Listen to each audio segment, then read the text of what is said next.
Oil pulling அது எப்படி பண்ணுறது? காலையில் எழுந்ததும் எதுவும் சாப்பிடாமல் இதயம் வளத்தை வாயில ஊத்தி நல்லா கொப்பளிக்கணும், அப்புறம் அதை துப்பிடணும். இதுதான் ஆயில் புல்லிங்.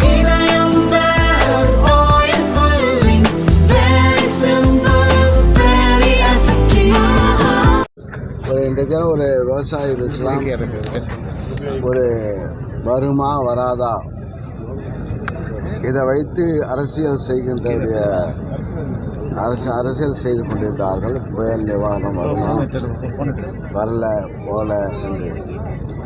ஆனால் முதல்வர்கள் நேற்றைய தினம் கிட்டத்தட்ட 5,18,763 விவசாயிகள் பயன்பெறுகின்ற இந்த கடந்த பென்ஷன் புயல் காரணமாக இப்போ 498 கோடி ரூபாய் மதிப்பு தொகைகள் விவசாயிகள் கணக்கில் வர வைக்கப்படும் என்று அறிவித்திருக்கிறார்கள்.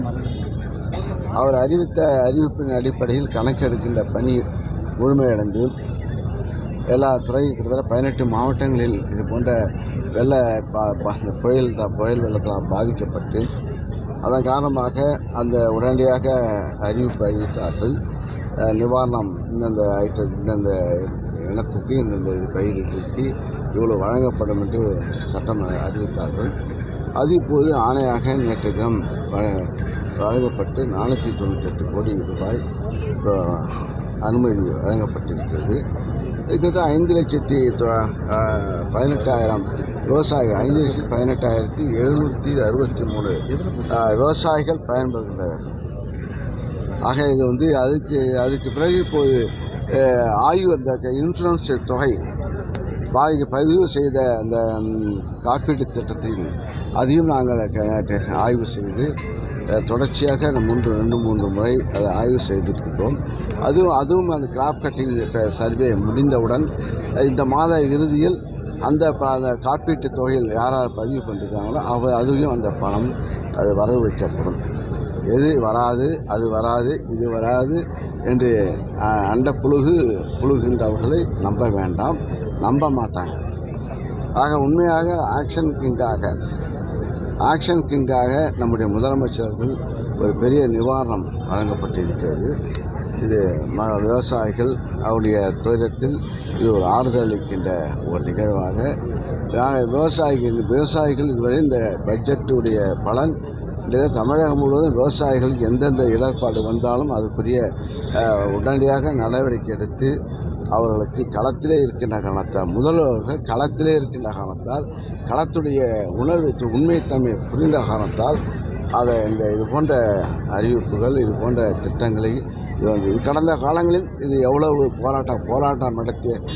போராட்டம் நடத்தியும் கொடுக்காதவர்கள்லாம் இப்போ அறிக்கை தான் விடுறாங்க, யூடியூப் தான் விடுறாங்க, வாட்ஸ்அப்பில் தான் பண்ணுறாங்க. எல்லாம் என்ன இன்ஸ்டாகிராமா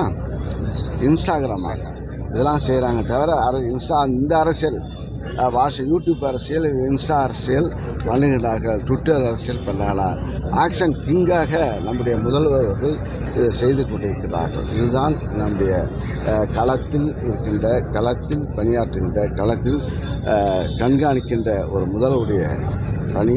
அவர் வருகின்ற 21ஆம் தேதி நம்முடைய மாவட்டத்திற்கு மதியம் 4-3 மணி அளவிற்கு நம்முடைய மாவட்டத்தில் நடக்கின்ற அரசு நலத்திட்டம், இந்த நலத்திட்டங்கள்லாம் எப்போ முகாம் வைக்கப்பட்டு மக்களுடன் முதல்வர் அன்று மற்ற திட்டங்கள்லாம் அறிவித்து அந்த அடிப்படையில் அவர் வழங்குகின்ற மாவட்டந்தோறும் சென்று அந்தந்த மாவட்டத்துக்குரிய நலத்திட்டங்களை வழங்கி கொண்டிருக்கின்றார்கள். ஆக இந்த மாவட்டத்துக்கு ஏற்பட்ட இந்த மாவட்டத்துக்கு அதிகமான விவசாயிகளுக்கு ஏன்னா இந்த மாவட்டம் கடலூர் மாவட்டம், விழுப்புரம் மாவட்டம், திருவண்ணாமலை மாவட்டம் இதெல்லாம் அதிகமாக பாதிக்கப்பட்டது.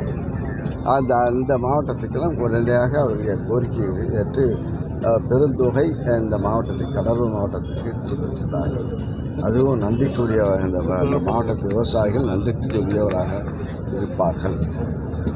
அதற்கு இந்த விவசாயம் சார்பாக நான் மனமார்ந்த நன்றியை மாண்பு முதல்வர்கள் எங்களுடைய கஷ்டத்தில் ஆறுதல் அளிக்கின்ற எங்கள் மாவட்டத்தில் விவசாயிகளுக்கு ஆறுதல் அளிக்கின்ற வகையில் மகிழ்ச்சி கொடுக்கின்ற வகையில் இந்த உதவி கழகத்தை நீட்டிய மாண்பு முதல்வருக்கு அவர்கள் சார்பாக நன்றி தெரிவித்துக் கொள்கிறேன்.